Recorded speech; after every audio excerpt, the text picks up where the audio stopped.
¿por qué teniendo esta riqueza, este poder que tenemos, somos tan pendejos y caemos en esta tragedia de los comunes que dejamos pues que todo sea de todos y de nadie? Y yo creo que ahí está el reto. Necesitamos unos políticos que se bajen allá de esos carros blindados y observen la realidad del país. En Colombia, discutir es fácil. Escuchar, en cambio, exige algo más. Tiempo, apertura y, sobre todo, voluntad. Este café cruzado nace justamente de ahí, de sentar a dos orillas distintas en una misma mesa. No para que se convenzan, sino para que se entiendan. Porque en un país atravesado por las diferencias, conversar bien ya es en sí mismo un acto poderoso. Hoy con Juan Carlos Flores y Andrés Casas.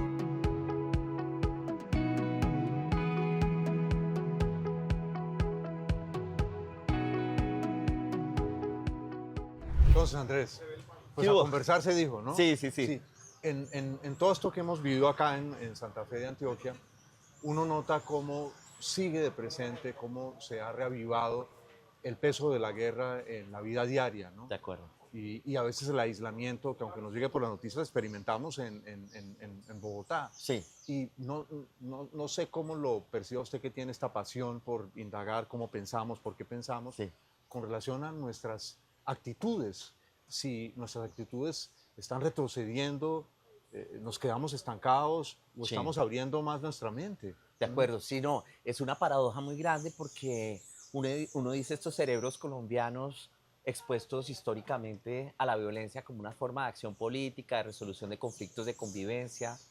Y es paradójico, en los datos de la encuesta mundial de valores, esta última ola, encontramos que la tolerancia en Colombia es el valor más importante después de la familia para la gente. Entonces es como esta disonancia cognitiva que tenemos, ¿no? Un país como mejor educado, que come mejor, que crece más, que está más sano, pero al mismo tiempo convivimos con estas formas de violencia que aunque las rechacemos, digamos, de dientes para afuera, se mantienen como una práctica social y se naturalizan. Sí. Y en este momento particularmente donde el país retrocedió tantos años a unos indicadores y unas situaciones que son impensables, uno ve precisamente que la gente, aunque apoye, digamos, formas pacíficas de resolución de conflictos, acepta o de alguna forma convivimos con esta naturalización de la violencia. Mi sensación, Andrés, es porque ella se impone. Es decir, tenemos como una vida urbana, no en todo lado, Ujú. que aunque está agobiada por la inseguridad urbana, la Sí. extorsión a los comerciantes en muchas ciudades de Colombia y en muchos pueblos, pero al mismo tiempo la gente puede llevar una vida sobrellevable, claro, con estas diferencias todavía que nos quedan en Colombia, ¿no? Es decir, de un grupo que avanzó muchísimo, la clase media, Ujú. los más pudientes, las clases altas, pero otra gente que ha quedado rezagada. Pero yo tengo estando aquí, me han comentado mucho de diversos pueblos de Antioquia a los que la violencia ha regresado con crudeza y con esa realidad que alimenta la guerra, que en este caso es la disputa del oro. Sí, Un claro. pueblo de Antioquia que se llama Andes, aquí en el suroriente, y el año pasado el sacerdote del pueblo tuvo que salir a decir: no tengo dónde enterrar los muertos, Dios mío. Van más ya de 70 muertos, no me acuerdo cuántos fueron, Sí, en sí, un sí, pueblo sí. que no es muy grande. Ajá. Y este año amenaza con superar ese nefasto récord del año pasado. Entonces, esa cosa de que tenemos unas realidades donde aparentemente creemos unas cosas, pero hay un moldeador de Colombia que es muy bravo, que es muy brutal, que De es la acuerdo. guerra permanente. Sí, es una cosa, y hablábamos de Jorge Giraldo, el profesor de Sí, sí, AFIT, sí, claro. eh, Un en, tipazo, en ¿no? uso de buen Sí, sí, retiro un y tipazo. que En su sigue pueblo, escribiendo Jardín, muy que es un activo líder en cívico, Jardín. ni el berraco. Además, Sí, además, sí, sí. con Jorge estudiamos mucho ese fenómeno. Y es que entendimos precisamente algo que los economistas del desarrollo empezaron como a pensar, entender como ese proceso de la gran transformación civilizatoria en cada país, en cada región, África, bueno, Suramérica. Pero hay un fenómeno y es que si una sociedad no domestica sus problemas, eh, o los dos problemas gemelos del orden social, que son seguridad y confianza, están fregados o estamos fregados. Es decir, hay una pauta de dependencia cognitiva que se mantiene atada a que la supervivencia y la incertidumbre son la regla. Entonces, a mí me parece que ese es el elemento que un Estado como el colombiano, que es un Estado a medio coser, en el sentido de la cocina, se mantiene y estos ciclos se mantienen como una forma de resolver problemas, sin duda. Quienes decidan predar sobre el mecanismo, grupos que se oponían pues al establecimiento, el establecimiento utilizando sus formas de violencia, pero ahora tenemos una dispersión de esa violencia y preocupa mucho es que entre más intentamos hacer cosas, no resolvemos esos dos problemas gemelos de seguridad y confianza. Es un fenómeno cognitivo que lo mantenemos y ese es el candado del que Colombia no puede salirse, lamentablemente. Yo siento que hay una relación muy profunda entre guerra y desconfianza. Sí. Entre las ciudades ser tan inseguras para tanta gente, Sí. ¿cierto? El miedo a la noche en la ciudad. Sí.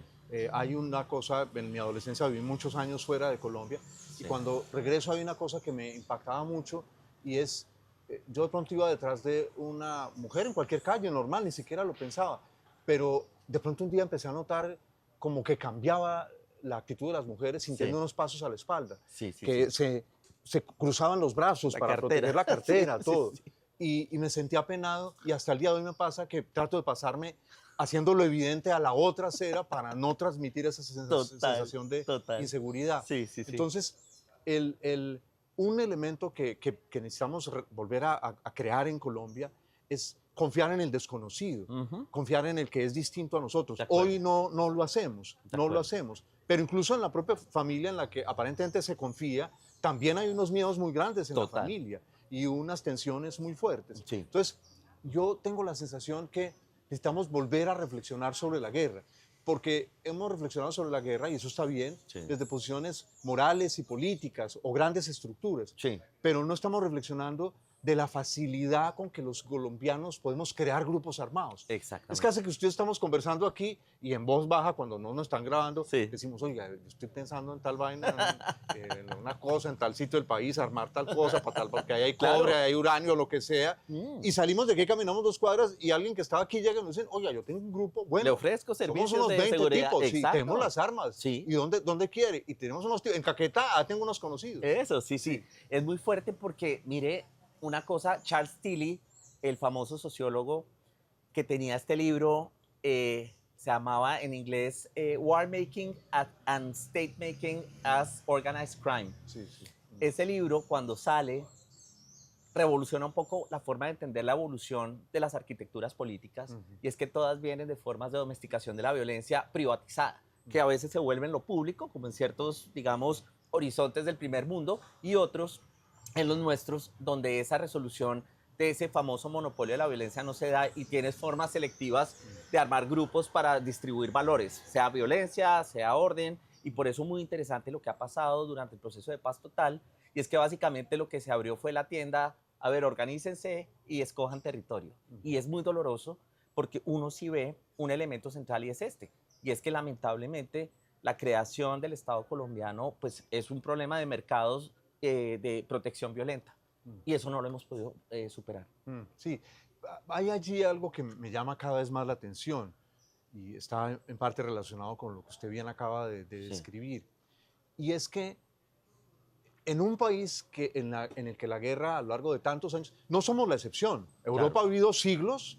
Europa, que se presenta tan civilizada, es probablemente el continente más bárbaro de los últimos 5 siglos. El nombre de las guerras, ¿no? 100 años, 30 años. Luego, 2 guerras mundiales fueron fundamentalmente 2 guerras europeas. Exactamente. Es decir, Europa metió al resto del mundo en problemas para resolver sus propios problemas. Exactamente. Entonces, en eso no somos distintos. Pero, Andrés, que no reflexionemos sobre el hecho de que la guerra es un instrumento práctico para obtener poder político, poder económico, poder social, poder de sometimiento a grupos enteros de la población, el poder sobre inmensos territorios, y que en Colombia, al final, eso le da a uno poder nacional. Total. Porque toda la legislación colombiana desde el siglo XIX está montada para que si usted arma una guerra, usted al final, de alguna u otra manera, salga beneficiario de la guerra. Total. Entonces, es una cosa muy extraña que no hemos reflexionado sobre que ponemos todos los incentivos para la guerra y desincentivamos a todo aquel que quiera confrontar la guerra, no con armas. De acuerdo, totalmente. Y esa paradoja es lo que define, pienso yo, a Colombia, y es la tragedia un poco de una sociedad que hizo una promesa en la Constitución del 91, pues que yo me comí ese cuento y crecí con eso pues construí llamémoslo, mi cultura política a partir de ese sueño del 91, pero esos elementos estructurales de un poco el que peca y reza empata, siguen andando. Y lo que me preocupa muchísimo es cómo la gente, o sea, nuestra disposición permanente a cruzar esa línea muy rápido, a la toma de armas, pero al mismo tiempo como después sanear y comenzar de nuevo sin realmente haber transformado el contexto con una arquitectura institucional que cada vez está más alejada de la realidad, y eso a mí me preocupa mucho. Hay otro aspecto que a mí me llama la atención. ¿Cierto? Usted ha descifrado esta encuesta mundial de valores de manera muy detallada. Y siempre imaginamos como que lo que nos llegue de afuera es en positivo, ¿sí? Por lo menos intelectualmente. Sí. Pero en este caso, hemos olvidado, y los últimos gobiernos que intentan hacer la mal llamada paz, se olvidan de un hecho, y es, ¿cómo vamos a hacer una paz aquí cuando la guerra es financiada con los mercados globales? Exactamente. El otro día, usted lo vio, el New York Times sacó un artículo haciéndole seguimiento al oro de varios países, y el oro del clan del Golfo, por ejemplo, legalizado en Colombia, termina perfectamente vendido a la Reserva Federal de los Estados Unidos, sin ningún problema. Sí. Entonces, fíjese qué curioso, estamos hablando de un tipo de valores que Occidente nos trae, pero al mismo tiempo nos damos cuenta que no podemos resolver los problemas de Colombia si no involucramos a Occidente en su resolución. Total. Hará unos 4 años, tal vez era alcaldesa la señora López en Bogotá, llegaron los alcaldes de Amberes y de Rotterdam. Nadie les prestó cuidado. Y llegaban a tratar de aprender aquí cómo ustedes habían logrado sobrevivir en las ciudades al narcotráfico, porque hoy Holanda se ha convertido en un narcoestado. Sí. Eso es una cosa que lo planteó un periodista italiano, que ha estudiado el tema de la camorra. Sí. Entonces, a mí lo que me preocupa es esta cosa en que nosotros, un sector de la sociedad, ve siempre con admiración toda moda que se inventan los occidentales, pero no los llamamos a ser corresponsables cuando sus modas, ¿cierto? Sí. El meter droga hasta suicidarse. En Estados Unidos está sucediendo un autosuicidio colectivo. Total. Autosuicidio, es decir, han muerto más personas por la sobredosis de opiáceos que en la guerra más feroz de los Estados Unidos, la Gran Guerra Civil. Claro, y además acordémonos, no recuerdo muy bien, un colombiano que estudiaba el tema de cómo el problema del narcotráfico se volvió un problema, y nos hacía los paralelos un poco, invitándonos a pensar precisamente cómo, por ejemplo, esa que es muy interesante y me lo pone a pensar uno, toda esta crisis de opioides viene desde la guerra civil de ellos, donde esos veteranos de guerra los trataron con opio, no había otra cosa. Está en mi libro Los que sobran. Ah, es usted. Sí. Entonces, ahí está. Entonces muy interesante, porque hay un efecto que no hemos podido entender ahora, y es como, primero, dos cosas de las que usted dice. Perdimos el monopolio de las malas ideas nosotros, y es importante entenderlo. Pero cuando uno observa precisamente cómo nosotros podemos llegar a generar cambios, uno es desmarcarnos de esos cuentos de que ese orden viene de afuera, que con esta hipocresía tenaz que es la guerra contra las drogas, y ahora pues el mundo, y lo hablábamos también ayer, lo estaban presentando, cómo el lavado de activos es realmente pues el resultado poderoso que mantiene estas guerras andando. Pero otro mantiene la economía. Claro. Es decir, la cocaína de Colombia da para lavado de activos solo del Andragit anuales de 40.000, 50.000 millones de euros. Exacto, exacto. Entonces uno dice, bueno, ¿a qué estamos jugando?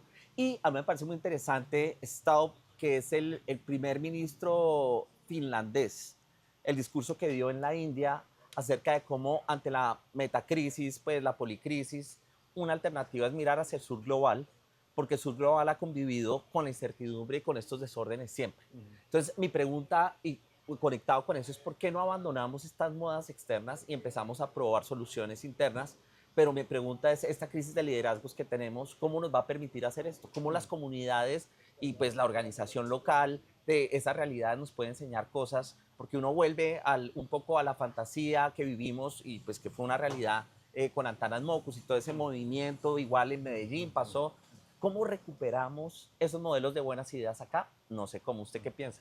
Pues ahí yo veo una cosa, y es, nosotros hemos estado bajo un dominio casi dictatorial desde el punto de vista del conocimiento, de las universidades liberales, fundamentalmente en los Estados Unidos. Sí, Y lo que yo me pregunto, Andrés, es, estas universidades no vieron venir todo lo que le está pasando a Estados Unidos. claro. Cuando las Ivy League hicieron unos seminarios poderosos para decirle a los megarricos de los Estados Unidos, si ustedes sacan la industria de los Estados Unidos, este país se nos desbarata. Exactamente. Se nos desbarata. exactamente. Aquí la gente se orina frente a este señor Robinson, porque hay muchos amigos aquí, el economista Nobel, que nos declaró a nosotros un Estado fallido. Sí. Y él no vio que su propio país, Inglaterra, se volvió un Estado fallido. Exactamente. Entonces el tipo se ganó un premio Nobel por su arrogancia de mirarnos a nosotros. Aquí como focas lo aplaudimos y Estados Unidos es un país fallido. Sí. Su élite es, la élite colombiana con todos los defectos parece una élite pues, de verdaderos lords, ¿no? Total. La que Inglaterra tiene hoy. Sí. Entonces yo siento que este es un momento para, o nosotros seguimos pegados del rabo de Occidente, y Occidente que va para el abismo nos arrastra a nosotros, una nación joven hacia el abismo. Exacto. Por ejemplo, aquí la gente compra todos estos filósofos de la tristeza, de la angustia occidentales. Este es un país joven, lleno de vida, Exactamente. lleno de vida, lleno de Exactamente, pasión. Entonces, exactamente. yo creo que necesitamos, y me parece que estas encuestas, fíjese, por un camino muy raro, Sí. nos empiezan a ayudar a ver y a decir, Occidente ya no puede ser el faro, luz y guía, ¿no? De acuerdo. Necesitamos encontrar el nuestro. Inglaterra era una isla pichurria donde además siempre se ha comido mal en el siglo XVI. Y gracias a que empezaron a decir, nosotros no tenemos que ser como los franceses, la Sí. universidad nuestra no tiene que ser como la Sorbona. Primero fueron las ideas y luego eso los convirtió en un inmenso país, Total. siendo un total. país pobre, Sí. no siendo un país con recursos. Sí. Entonces es por ahí donde yo sospecharía. Total. No sé. Y para mí, un poco cerrando la conversación, ¿Se acabó ya nuestra ya, conversación? ya casi se acaba, por No, ahí pero ya que nos den- avisaron. den 2 minuticos pero más, por pero le favor. cuento. Oiga, a mí me tocó vivir una experiencia, estuve en Israel el año pasado, ya me tocó salir con la guerra de los 12 días, vivir esos bombardeos, pues una cosa que pues yo nunca había vivido, esa sociedad tampoco en Tel Aviv nunca habían tenido un nivel de, pues, de bombardeos. Bueno. Y tomándome un café, porque yo trataba siempre después de esos bombardeos salir un ratico a la calle, conocí, hay unas panaderías, hay muchos iraníes que se exiliaron después de los 70 Sí, judíos iraníes, sí. y uno de ellos me dijo, oiga, pero ustedes, Colombia, tiene todo. Ustedes, ¿por qué? Pues como que no son más grandes, como, o sea, ustedes tienen agua, o sea, todo este cuento que sabemos, pues, y que lo aprendimos algunos fue vía la cosita coleccionable de la chocolatina Jet, que nos enseñaron Sí, nuestro sí, sí. país y nuestra fauna. Y uno viviendo esto, uno dice, oiga, sí, ¿por qué teniendo esta riqueza, este poder que tenemos, somos tan pendejos y caemos en esta tragedia de los comunes que dejamos pues que todo sea de todos y de nadie?